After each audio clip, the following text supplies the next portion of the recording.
নমস্কার বন্ধুরা, আজকে আমার রেসিপি মিষ্টি আলুর চমচম। তো মিষ্টি আলুর চমচম বানাতে যা যা লাগছে চলো দেখা যাক কী কী দিয়ে আমি মিষ্টি আলুর চমচম বানাচ্ছি।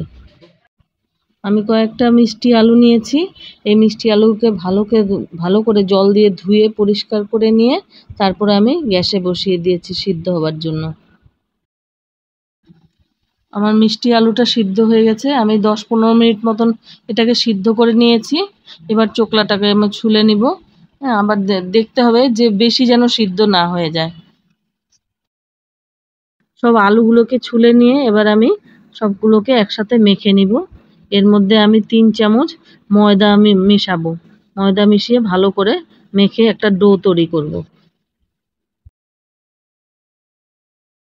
এবার ডোটা থেকে কিছুটা অংশ নিয়ে হাতের মধ্যে চমচম গোল গোল করে নিয়ে তারপরে চমচমের আকার দিয়ে দিয়ে একটা একটা করে তৈরি করব।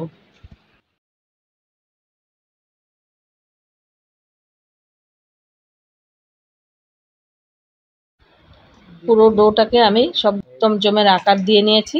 এবার আমি এগুলোকে এক এক করে তেলে ভাজবো। তেলটা গরম হয়ে গেছে, এবার তেলের মধ্যে এগুলোকে ছাড়বো।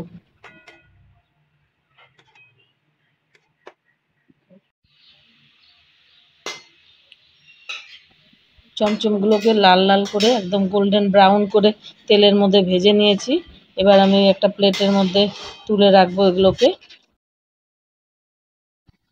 একই প্রসেসে আমি সবগুলো চমচমকে তেলে ভেজে নিয়েছি। এবার একটা পাত্রে আমি 4 কাপ জল নিয়েছি ও 2 কাপ চিনি নেব। চিনিটা গলে যাওয়া পর্যন্ত ফুটিয়ে নেব। এটা কোনো তার লাগবে না, জাস্ট চিনিটা গলে গিয়ে একটা চিনির সিরাপ তৈরি করলেই হয়ে যাবে।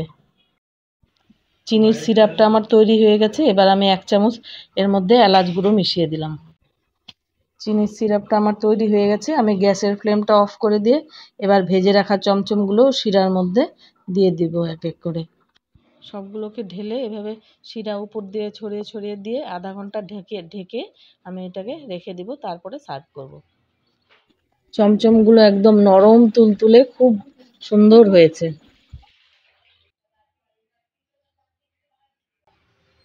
ভিডিওটা ভালো লাগলে লাইক, শেয়ার, চ্যানেলটিকে সাবস্ক্রাইব করার অনুরোধ রইল।